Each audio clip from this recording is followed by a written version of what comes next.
আসসালামু আলাইকুম। আজকে আমি কি রান্না করব?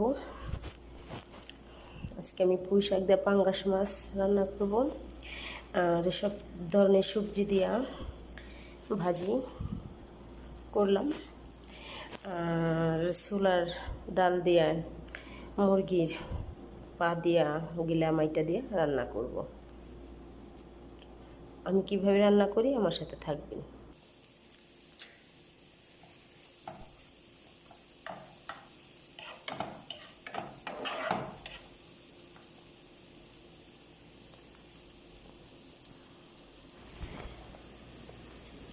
এখন আমি মাংস রান্না করার জন্য সরিষার তেল দিয়ে দিলাম।